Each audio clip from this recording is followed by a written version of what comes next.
Pour mieux s'immerger dans la réalité politique, sécuritaire, économique et sociale d'Israël, connectez-vous chaque matin sur Studio Kalita. Daniel Haïk vous y attend pour sa revue de la presse. C'est l'heure, effectivement, un peu plus tôt qu'à l'accoutumée de la revue de la presse et des médias israéliens de ce matin. Une revue de la presse que nous allons commencer par le Haaretz, qui confirme ce matin dans son édition et sur son site internet que Binyamin Netanyahou rencontrera le président américain Donald Trump autour du 19 septembre prochain à l'occasion de sa visite à New York dans le cadre de l'Assemblée générale des Nations unies. C'est le 19 septembre, en effet, que M. Netanyahou doit prendre la parole à la tribune de l'Assemblée générale des Nations unies. Et des contacts se tiennent actuellement avec la Maison-Blanche pour organiser donc une rencontre au sommet, soit le même jour à New York, soit autour de cette date avec le président américain. Binyamin Netanyahou doit arriver aux États-Unis à l'issue d'un périple qui le conduira, comme nous l'avait dit tout à l'heure Avi Pazner, en Amérique latine, en Argentine en particulier, au Mexique et en Colombie. Le grand titre dans la presse israélienne de ce matin et sur les sites d'information, c'est la visite du secrétaire général des Nations Unies, Antonio Guterres, en Israël. Une visite que l'on considère avec beaucoup d'importance côté israélien. Les journaux et les sites soulignent que c'est cet après-midi que le Premier ministre Binyamin Netanyahou s'entretiendra à Jérusalem avec Guterres. En tout cas, ils devraient déjeuner ensemble à la résidence du Premier ministre.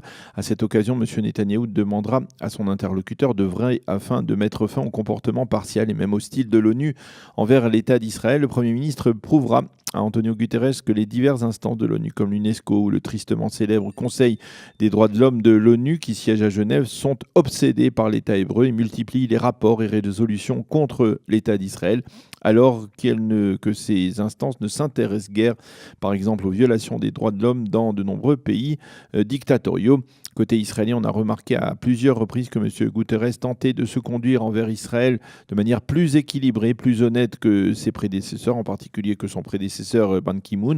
Et l'on espère que cette visite en Israël permettra au secrétaire général de mieux comprendre la réalité complexe, surtout sur le plan sécuritaire, à laquelle l'État hébreu doit faire face dans un environnement souvent hostile.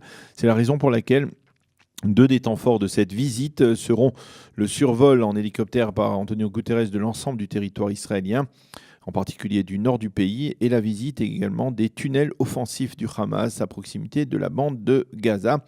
Cet après-midi, après avoir rencontré Antonio Guterres, Binyamin Netanyahou visitera avec lui une nouvelle exposition au musée d'Israël. Le site Walla mentionne ce matin en page d'ouverture que le tribunal militaire de Samarie a condamné à des peines de prison allant de 1 à 10 mois les membres de la famille d'Omer El Abed, le terroriste responsable de l'attentat meurtrier contre la famille Salomon à Khalamish le 21 juillet dernier. Motif, les membres de la famille connaissaient les intentions d'Omar El Abed de commettre un attentat, mais ils n'ont rien fait pour l'en empêcher et n'ont pas prévenu les forces de sécurité. Le Israël Hayom consacre ce matin une manchette imposante à la crise ouverte entre la famille Goldin, dont le fils Hadar a été tué, on le sait, lors de l'opération Bordure Protectrice et dont le corps est détenu avec celui d'Oron Shaul par le Hamas, et donc le ministre israélien de la Défense Avigdor Lieberman. Hier, lors d'une conférence de presse qu'il a donnée, le père d'Hadar Goldin a qualifié Avigdor Lieberman, je cite, de faible et de peureux. Motif de ces accusations, c'est Lieberman qui est le plus farouchement opposé à un échange entre Israël et le Hamas. Et au cours des derniers jours, le ministre de la Défense a même affirmé qu'il ne fallait pas remplacer, selon lui, Lior Dotan, le chargé du dossier des disparus auprès du Premier ministre, qui, je vous le rappelle, a démissionné en fin de semaine dernière, apparemment entre autres à la suite du refus de Lieberman et du Premier ministre de lui accorder une marge de manœuvre suffisante pour négocier la restitution des corps des deux soldats. Le Israël Hayom rappelle d'ailleurs que Lieberman s'était opposé en 2011 à la libération de plus d'un millier de terroristes en échange de Gilad Shalit. Et aujourd'hui, il n'a pas l'intention de se plier aux exigences draconiennes du Hamas pour récupérer les corps des deux soldats et du civil israélien Bera Mengistou. Hier, la seconde chaîne de télévision a en effet rappelé que le Hamas avait décidé de durcir ses revendications dans les tractations indirectes avec Israël. Désormais, le mouvement terroriste palestinien exige uniquement pour entamer des pourparlers la libération de centaines de terroristes emprisonnés emprisonné durant l'été 2014 dans le cadre de l'opération Shuvu Banim qui visait à tenter de retrouver les 3 jeunes Israéliens qui avaient été kidnappés par des terroristes du Hamas. Et donc ce matin, la radio israélienne Reshet Bet a également précisé que le Premier ministre avait tout de même l'intention de nommer un remplaçant à Lior Lotan. La radio a également expliqué que le gouvernement allait dans ce contexte débattre du rapport de la commission Shengar qui avait été remis en 2012, un rapport qui suggère au gouvernement de modifier radicalement les critères d'échange de prisonniers palestiniens contre des soldats israéliens. Ce rapport avait été préparé alors qu'une vive polémique avait été engagée dans la société israélienne sur le prix à payer concernant la libération de Gilad Shalit, donc en 2011. Revenons aux manifestations de samedi soir devant le domicile du conseiller juridique du gouvernement. Nous y revenons parce que la chaîne 20 de la télévision israélienne a diffusé hier des images plutôt choquantes d'une altercation qui s'est produite pendant cette manifestation samedi soir entre un manifestant, on peut le dire, ultra laïque et un passant orthodoxe assez âgé. Le passant a reproché aux manifestants d'avoir entamé leur manifestation avant la sortie du Shabbat. L'un des manifestants, Avraham Porat, du kibbutz laïque de Mizra, l'a fustigé et l'a insulté. « Retire le tapis que tu as sur la tête et coupe-toi les poils du visage », a-t-il lancé au passant orthodoxe qui portait donc bien entendu une kippa et une longue barbe blanche. Interrogé par la chaîne 20, qui se positionne, on peut le dire, plus à droite et plus religieuse sur l'échiquier médiatique israélien, Avraham Porat a refusé de s'excuser pour ses propos à caractère, on peut le dire, comme le dit en tout cas la chaîne 20, à caractère antisémite, mais apparemment par la suite il a présenté ses excuses sur sa page Facebook.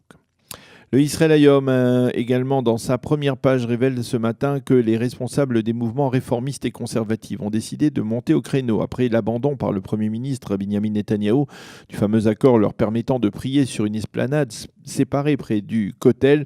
Les dirigeants de ces mouvements non orthodoxes américains exigent désormais de pouvoir prier sur l'esplanade traditionnelle que tout le monde connaît. Et ce n'est pas tout, les réformistes exigent également d'obtenir une représentation dans la fondation du Kotel qui est dirigée par des orthodoxes, des exigences que le gouvernement israélien aura bien du mal à satisfaire sans que cela ne provoque une crise aiguë avec les partis orthodoxes qui sont membres de la coalition gouvernementale. Le Maariv revient ce matin dans sa page d'ouverture sur un nouvel épisode de la confrontation entre Binyamin Netanyahou et l'un des principaux journalistes de la chaîne 10 israélienne, Raviv Drucker. Drucker qui a multiplié au cours des dernières années les reportages et dossiers très critiques et presque même obsessionnels envers Binyamin Netanyahou et son épouse exige désormais que le Premier ministre lui fournisse dans les 24 prochaines heures le détail de ses conversations téléphoniques avec Sheldon Adelson d'une part, qui est avec Amos Regev de l'autre. Sheldon Adelson, vous le savez, c'est le propriétaire du Israël Hayom. Amos Regev, c'était le rédacteur en chef du Israël Hayom. Drucker fait ainsi référence à un verdict de la Cour suprême qui a sommé Binyamin Netanyahou de publier ce relevé de conversation téléphonique. L'objectif pour Drucker étant de prouver qu'il y a un lien particulier entre le Premier ministre et les patrons du quotidien gratuit. La rentrée des classes approche et le Yediot Aharonot consacre ce matin la moitié de sa première page à la densité dans certaines classes israéliennes. Selon une enquête réalisée par le journal, on enregistre un léger mieux dans les petites classes, c'est-à-dire qu'alors qu'il y avait en moyenne, il y a quelques années encore, une trentaine d'élèves en cours préparatoire et en cours élémentaire première année, il n'y en a plus que 27 aujourd'hui. Mais la mauvaise nouvelle, explique le Yediot Aharonot, c'est que dans le secondaire, les lycéens sont, comme le journal le précise, serrés comme des sardines. Dans certaines classes, on recense en effet pas moins de 40 élèves. Restons en une du Yediot Aharonot qui rappelle que nous sommes entrés dans le mois d'Elul, nous le savons, le mois des Slichot, et que le président de l'État, Reuven Rivlin, a lui aussi décidé de se montrer miséricordieux en fermant les casiers judiciaires de certains petits délinquants sur présentation de leur dossier. La présidence du Conseil a donc encouragé ceux qui ont déjà un casier judiciaire à leur envoyer donc une demande d'amnistie qui pourrait être donc prise en compte par le président Reuven Rivlin durant ce mois de Selichot, du mois de la miséricorde. Le Israël Hayom nous fait partager ce matin la visite en Israël de jeunes blogueurs venus de Turquie, d'Uruguay et de Pologne. Ces blogueurs totalisent plus de 9 millions de suiveurs sur les réseaux sociaux et cela a conduit des étudiants du centre multidisciplinaire de Herzliya à organiser leur voyage en collaboration avec une association américaine, Stand With Us, qui entend redorer l'image d'Israël dans les pays occidentaux, en Europe en particulier, mais pas seulement. Les étudiants espèrent que le séjour de ces 9 blogueurs aura donc un impact et leur permettra d'écrire sur les réseaux sociaux sur les bons côtés de l'État d'Israël. Enfin, le site Toala, lui, publie ce matin le sondage qui prouve la baisse sensible de la popularité d'Emmanuel Macron en France. Selon le dernier sondage IFOP, Journal du Dimanche, rendu public hier, 57% des citoyens français se disent mécontents de leur nouveau président. Et une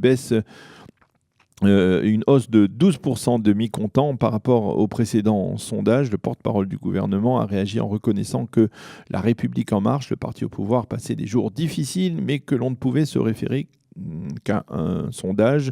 Selon le site Voilà, la cause principale de la baisse de popularité du président Macron serait sa confrontation avec les dirigeants de l'armée française et également les récentes révélations sur les sommes conséquentes qu'il a consacrées à son maquillage depuis le début de son mandat, il y a à peine 4 mois, plus de 30 000 €. Voilà, c'est la fin de cette revue de la presse et des médias israéliens.